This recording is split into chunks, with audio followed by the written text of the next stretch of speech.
Right, hi everyone, and welcome to this week's workshop with Michelle Richardson, the Dandelion Mum. This week we're looking at finding your niche, which is just a really important topic. It's something that a lot of businesses overlook. They tend to have a bit of a scattergun approach trying to find clients, and so we're going to be discussing that in a bit more depth today. So, hi Michelle, lovely to see you again. Thanks for coming back. Your last workshop was really well received. We had loads of lovely comments. Loads of positive feedback, and there was such a lot of value in there. So thanks for coming back for this one. Yeah, hello everybody.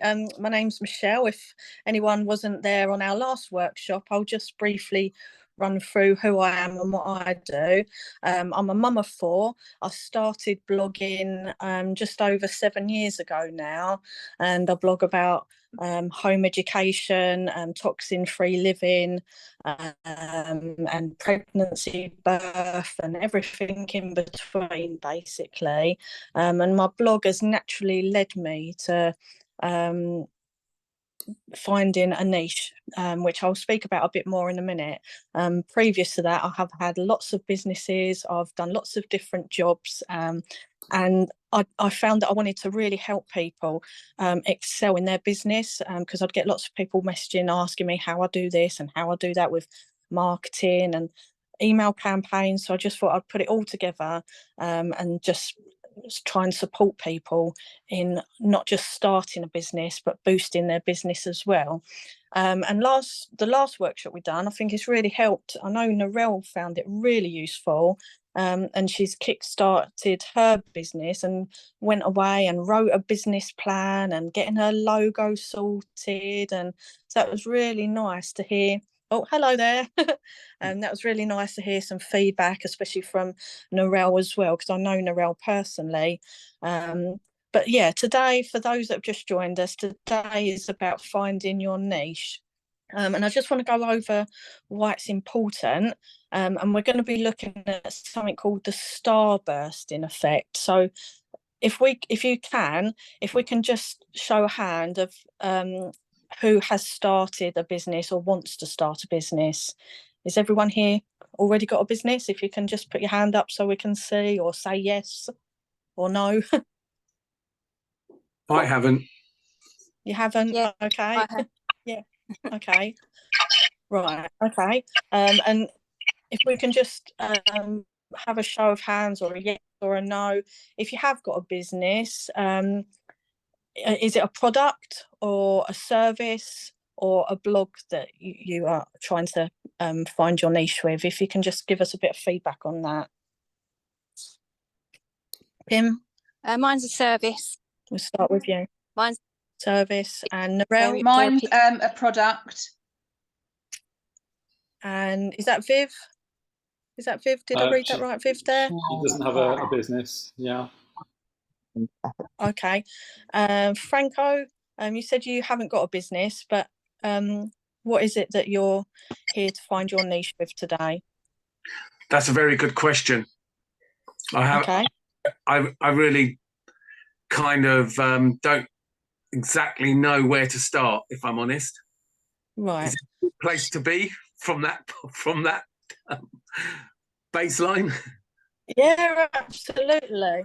Yeah, no, absolutely. I mean, this will be really helpful if you don't know where to start, because finding your niche is a really important part of going to the next step, to be honest. If I just go over, at the moment, I know, Kim, you run a service, and Narelle, you've got these lovely products that you make. You make handmade organic products, but at the moment, I think that the majority of people that have got a business, everyone is their target market. And if you explain a little bit more about that as well, Richard, because I know you find that in business, and if you're really good at wording things, so if you explain why everyone is not your target market. Yeah, very simply, you want to be looking for people who resonate with you, who resonate with your products, who you can talk to, who you can communicate with. So I'll use myself as an example. Okay, I set up my group 2.5 years ago. I wanted to work with home educators, homeschoolers, whatever you want to call them. because I am a home educator myself. I'm very passionate about that. I talk the language, I can communicate in a way that other home educators can understand. But also, once you know who your niche market is, you know where to find them, and you can target more effectively where you find people. So for me, for example, I'm in a number of different home ed Facebook groups. I mean, that's where I find a lot of people from, and people just resonate more with you. People buy from people at the end of the day, and they will buy from you. They're more likely to buy from you, in my opinion, if you're more like them. Because that's you build that trust factor, because when you're communicating with people in a way that they understand, and you're talking a language that they understand, they feel more empathy with you.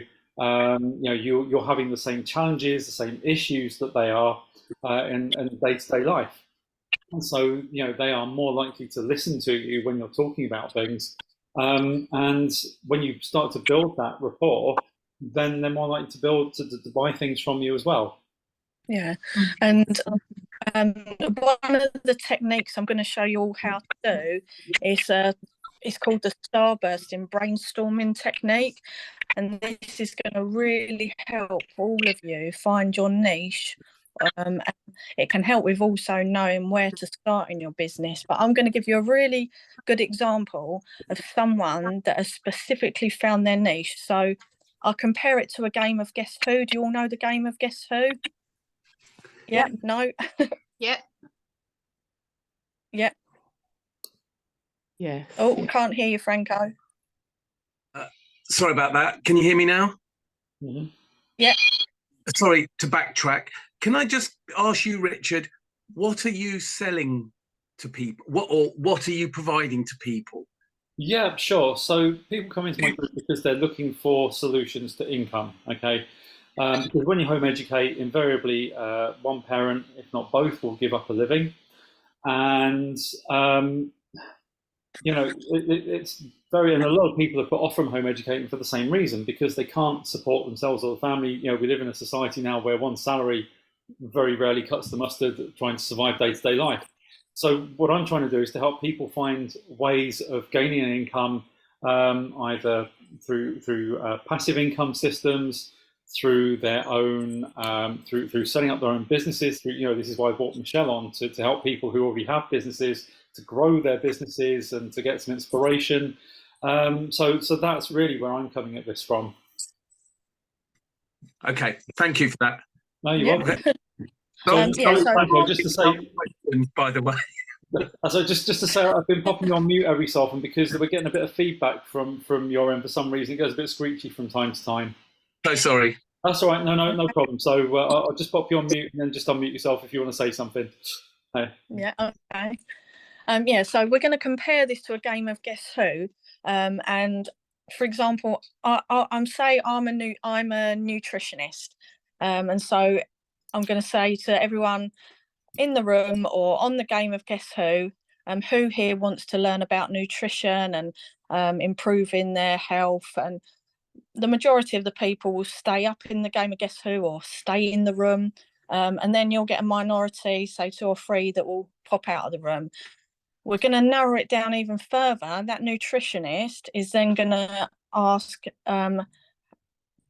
just the women in the room or the women on the Guess Who board to stay there, and we'll keep going. And then they're going to ask, this nutritionist is now just targeting women, and then we're going to target maybe women that are just had a baby, so she becomes then a postnatal nutritionist, or she becomes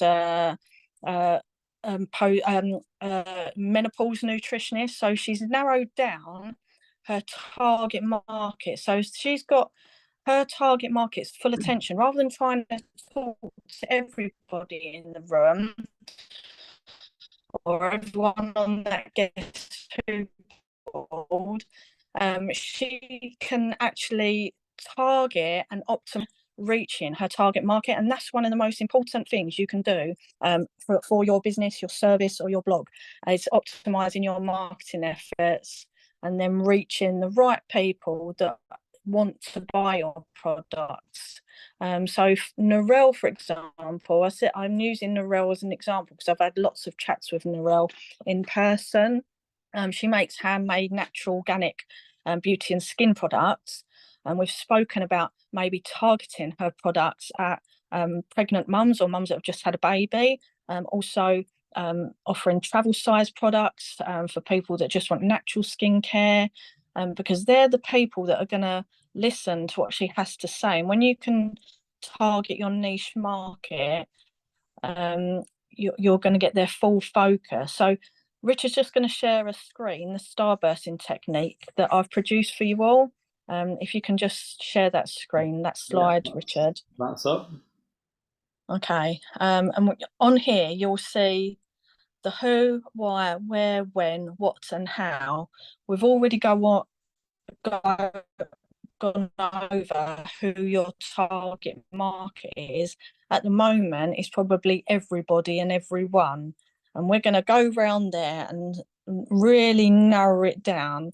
We've spoken about some of the reasons why you need to niche down on your target audience, and that's optimizing your target market and your marketing efforts.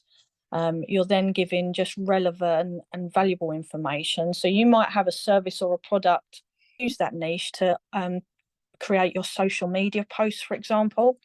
So you can use specific social media on Instagram. If you write a blog, you can target a niche with blogs, and then you're going to get more people actually listening to what you have to say. And that's exactly what I've done with my blog. I started blogging, as I said, about home education and toxin-free living. And at first, I didn't realise I was just aiming it. I wanted to get the information out there and share it with the world and share it with everybody. And then I noticed some people would just turn a blind eye or scroll past, but then I gained a real nice audience and following that was actually like-minded, that were paying attention to what I have to offer, because it resonated with them, their experiences, and the just everything in today's world. And that's how I've found my niche, and from my blog I've then created a social media group where there's a whole load of like-minded people that input into the group and are happy to listen to what I have to say as well. And that's another topic I cover, is creating a social media group. That's really quite so as we're going around the Starbursting effect, I'm going to leave a blank template for you to print off, and you can fill it in afterwards, because it'll help you then find your niche. So we've gone over the why. Now we're going to talk about the where. So where is your target audience located? Because you could be talking to the whole world. I don't know if any of you use Instagram and hashtags, do you? No. I never used to, but obviously I know that speaking to you, you've sorry, I'm trying to get my camera to stand up, and I haven't got a stand thing. That's something. Yeah, so I know that obviously we've had chats and you've given me some really good hashtags, but yeah, I just didn't know much about them, and to be honest, I didn't think that they were a good thing, but yeah, obviously, you know, I know different now. Yeah, and even if you're not on Instagram or using hashtags, it doesn't matter where you're advertising, your website, the SEO and so on. You want to target, if you're selling products but you don't ship worldwide, there's no point trying to target your posts and use hashtags that are international. You're better off if you just deliver locally, for example, you're better off just targeting your local audience, and that goes with anything. So the where is where are your audience located, and where are they likely to discover your products? If you've got a website, then you need to work on the SEO on that.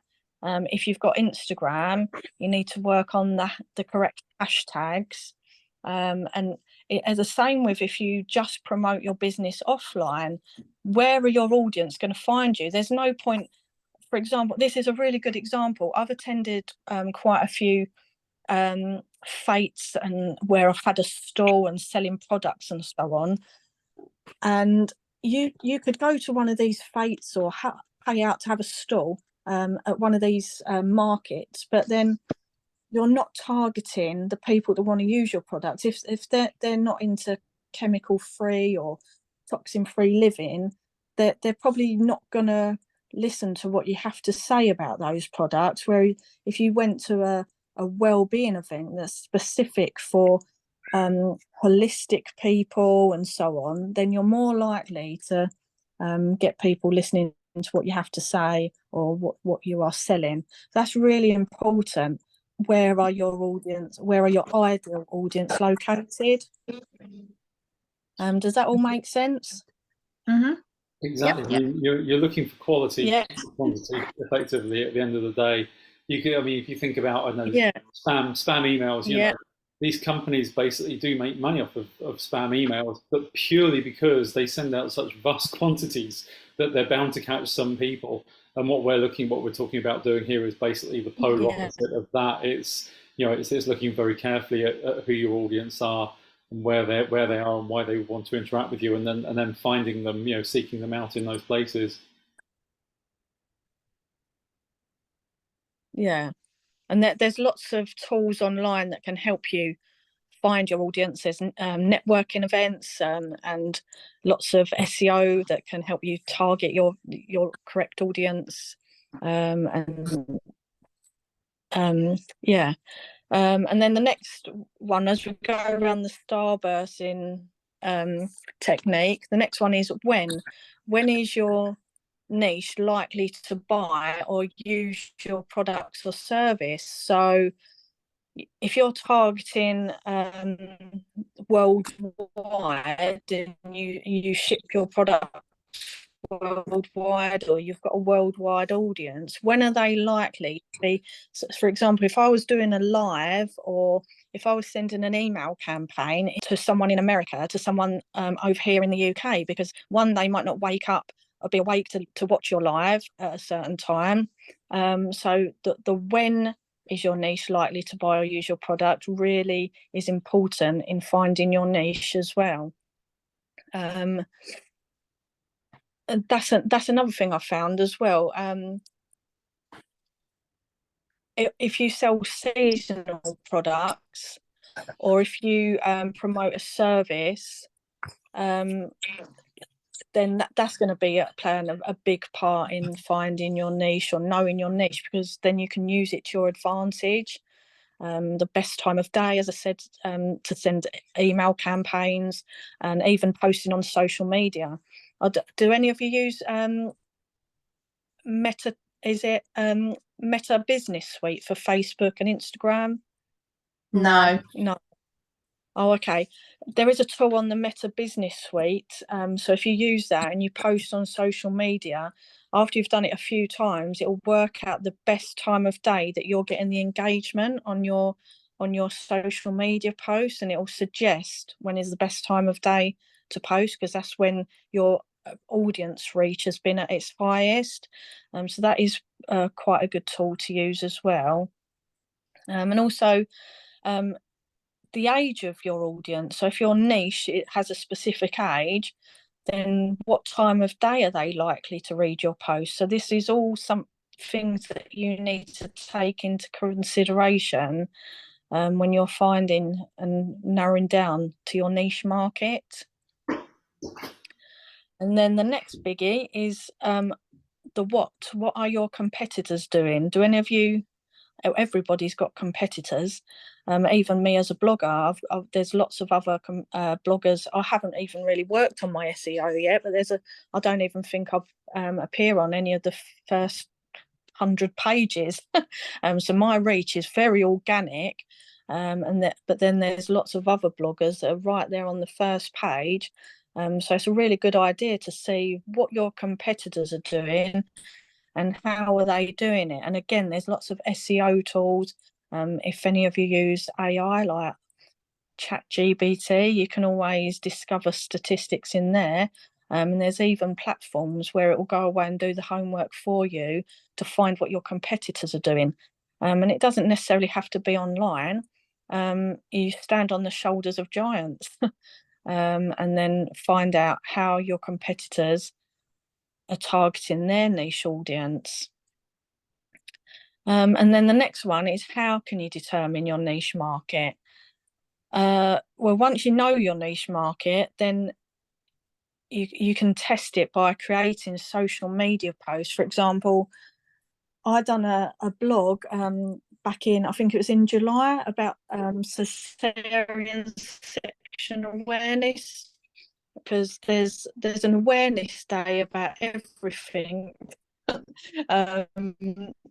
Nowadays you get an awareness day about the colour blue. Oh, it's the colour blue, let's celebrate. Useful for you to get your business and product out there. For example, International Anxiety Day. These are all target techniques that you can use to target your niche audience as well. So there's some good tips there. So how are you going to find your niche? So there's ways you can do this. For example, let's have a look. If you Google organic products, or if you sell on Etsy or anywhere like that, if you Google organic products, for example, it will drop down a whole list of top searches in Google. And that's another way you can start finding your niche. What are the top searches for organic products for mums? Or if I was doing a blog, for example, I'm currently writing a blog on the MTHFR gene mutation. If I type that into Google, it'll drop down a whole list of questions that people have asked Google. And you can do that on Etsy, top products people are looking for. And so they're just a couple of tips to help you find your niche. So yeah, I think that about covers the starbursting technique. So if you go away today and use that to narrow down your niche market, you're going to be talking to your specific audience reach, and that will help you then identify even other people to collaborate with. The other day I've got a Telegram channel, and I was speaking to a lady on there who is a birth trauma doula, and I suggested maybe collaborating with other people within that field. For example, a scar therapist, because that all that's all part of birth trauma and scars. And once you've got this niche audience, you'll find it easier to collaborate with people. Whether you sell a service, provide a service, or sell a product. And that's another powerful tool in getting your name out there as well, is collaborating with others and collaborating with partners. Because, sorry, let me just have a drink. No, niching is really powerful, in helping you determine, once you've got a product, where you want to put it, because you can waste so much time and energy trying to put out a product just to anyone and everyone. It can cost you a fortune in advertising. Say you want to run Facebook ads, they're not cheap things to do. And if you don't know where your where your audience is, you can waste a fortune on Facebook ads, for example, with a real scattergun approach, just trying to bring in anyone and everyone. So it's not only that niching helps you get more sales, it helps you keep your marketing costs actually down as well, because you can be so much more targeted once you know who you want to talk to.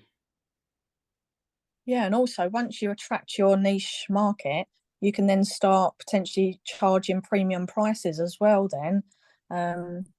So that's another benefit of finding a niche. Has anybody got any questions? Nothing at the moment. Has it been helpful so far? Is it something that you can go away and use and then try and find your niche? I mean, has any of you actually got a niche market at the moment? Are any of you trying to grow your niche market?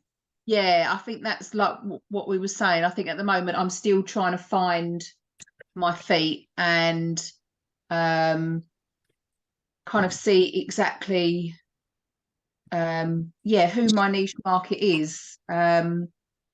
So yeah, I'm just trying to sort of get ideas and stuff out there and kind of go from there really. But Yeah, I that's mean, kind of where. even with you yourself, Narelle, I mean, you make all those lovely products, and they do appeal to a huge market. But you don't have to find your niche for your entire product range. You can just create products for a niche market that you can target, Yeah, for example, certain times of the year or to certain audiences.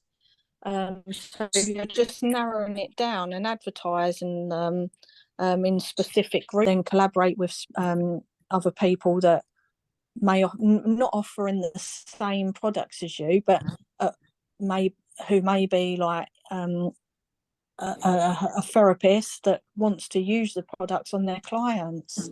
yeah. Well, I even thought the other day, like because I go and have like regular massages, and I thought I'd love to be able to make like massage oils because I make my own here. Not that I get many, Yeah, but I make my own here.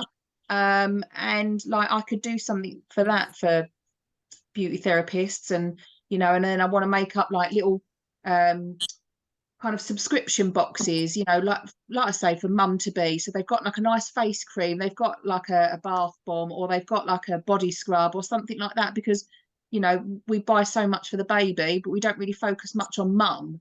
yeah, And so I'd like to do like little different boxes, like a pick and mix type of box. That's one of my ideas. yeah, brilliant.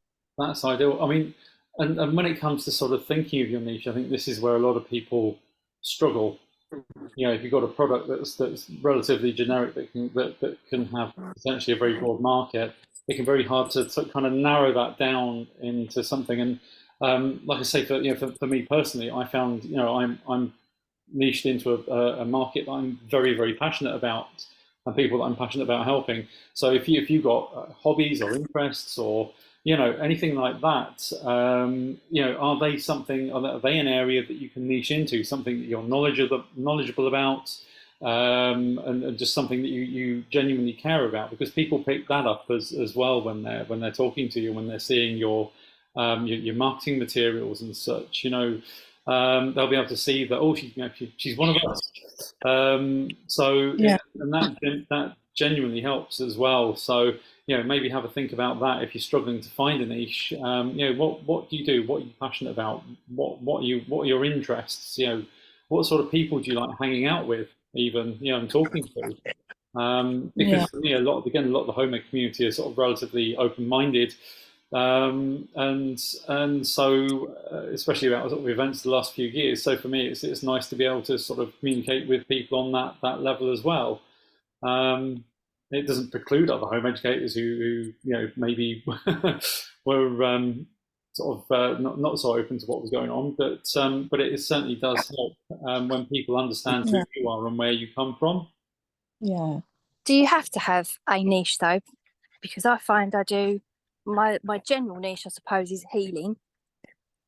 So I do the bone technique, Reiki. I've got the Itheric hair wand, the life wave patches, and the detox stuff that Michelle and Narelle do as well. But like, how do you bring it all together into one title? Well, what sort of, I guess I'd look at it from what sort of ailments are you treating? I mean, is this Everything. everything? Okay. Everything. I mean, but the thing is, what you're trying to do, and what we're trying to sort of get across here, is that you want to be able to find your perfect customers. So what would your perfect customer look like? I don't think I have a perfect customer. It's just whoever comes to me and needs help. I don't really have a specific person. Yeah, see, this is what I was even though you offer all those services, all different people, you can still target a niche. For example, say someone's had a knee injury, well, there's lots of people that have knee injuries, but say someone's had a knee injury during karate, you're gonna home in on just those people. They're like, "Well, that's me." Like, I've had a knee injury from karate, so even just targeting with those sort of, like, I don't know where you advertise, Kim, but so for example, even if you collaborate with people that go to the gym, or footballers or sorry, rugby players, or sports people generally. yeah, Use you're canvas narrowing and down sport. who, so you can then target your social media posts. That's what I was going to say. I don't know where you advertise, so you don't have to have your whole business niche, but you can target specific niche markets with what you offer. Okay. So yeah, just bear that in mind, because I just find it difficult to have like a name, so I'm kind of all separate, because and they don't like the Bowen technique being put out as they do call it holistic healing, but they don't like it. They're trying to get NHS recognised. They don't want it like a woo-woo title. Yeah. So I have to be careful under the Bowtech title what I say. Right. And Franco says he's at the beginning stage of trying to understand what he has to offer, a service or product. So is this giving you a good steer though, Franco? Is this helpful at all? It's definitely helpful listening to the whole, like, how you, this whole targeting thing is actually quite inspiring, and actually chatting to I'm not sure the name of the person who's the healer who's just talking, and like just talking to her about where she can target things, it gets the juices going for me. But I would still need to do some work on what I could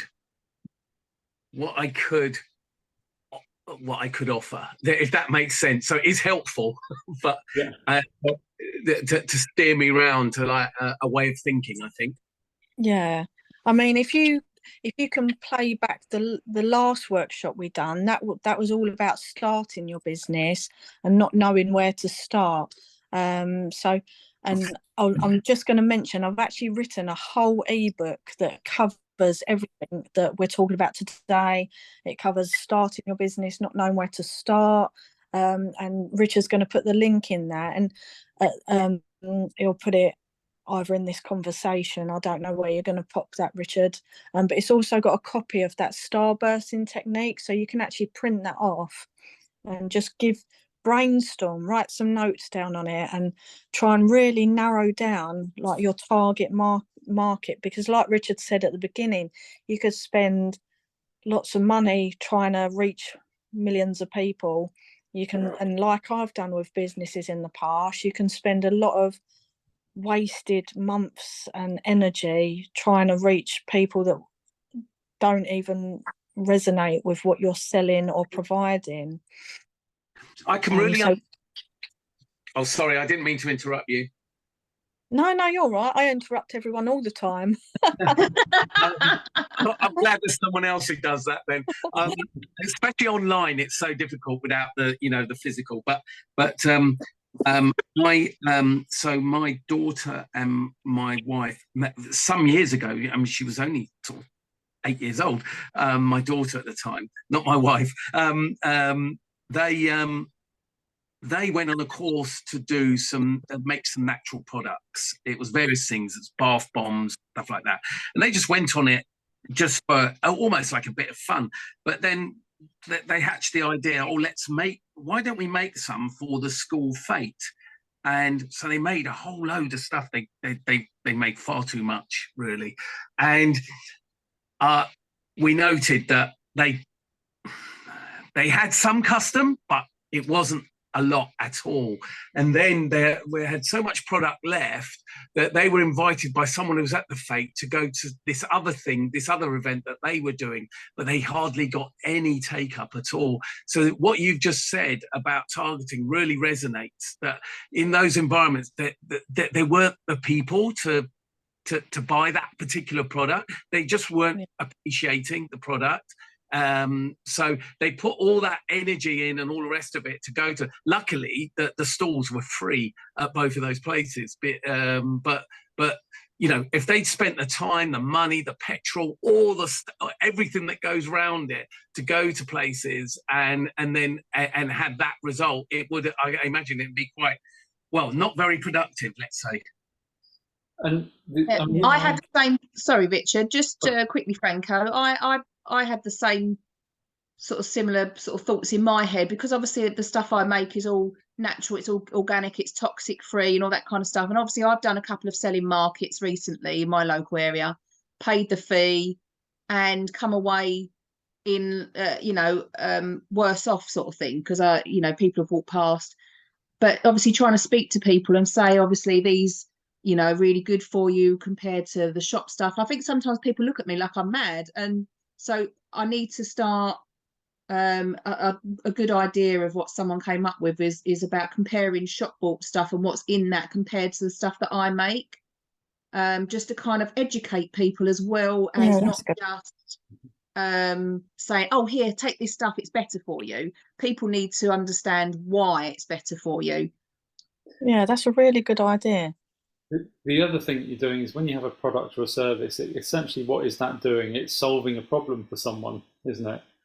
So whatever product or service you have, you need to be putting it in. Yeah, you're hitting on their pain points. Yeah, who have that problem. So, Narelle, for you, for example, there are people that are maybe finding it incredibly difficult to find natural products. So where do you find those people that want to buy those products? They'll be in groups that are about holistic health, probably natural living, that sort of thing. So that's where your target audience would reside.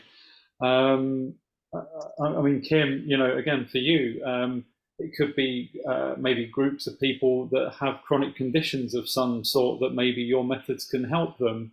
I don't know if there's particular illnesses, for example, that you're able to treat, maybe chronic conditions, because you'll find these groups on Facebook.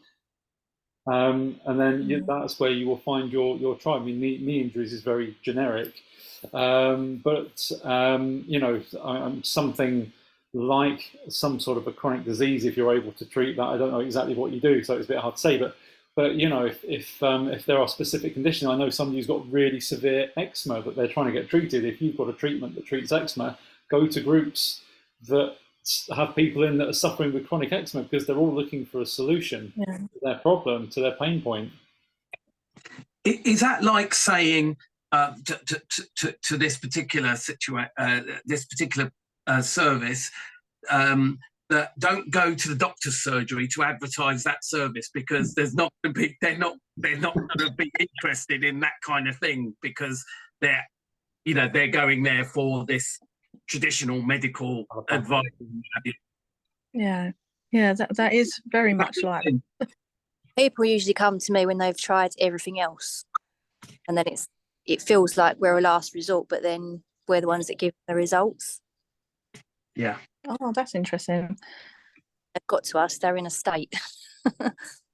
And also, don't undervalue yourselves, because I remember I was a children's entertainer many moons ago, and I collaborated with some really high-end party planners that done parties for Arabs and people like that. And I used to think, oh, like I'm not worthy, and I'm still trying to overcome all that. Yeah, and really, when you've got something unique, and when you've got a niche market, like you just said there, Kim, that people usually come to you when they've tried everything else. I would say that in itself is a niche, because you can charge premium prices because they've tried everything else, and they need to get rid of the pain. And just like I said, collaborating with the high end, and even Unirel as well with your products.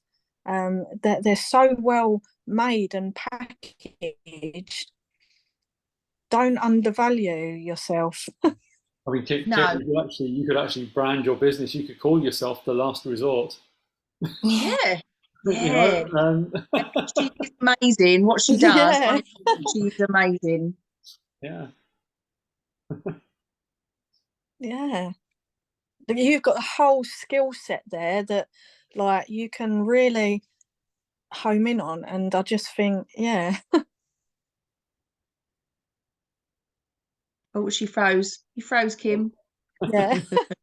Oh yeah. She's in it. At least she's looking good. Yeah, I'm normally Aw. sort of with a half open mouth with after you Yeah. or something. It's me.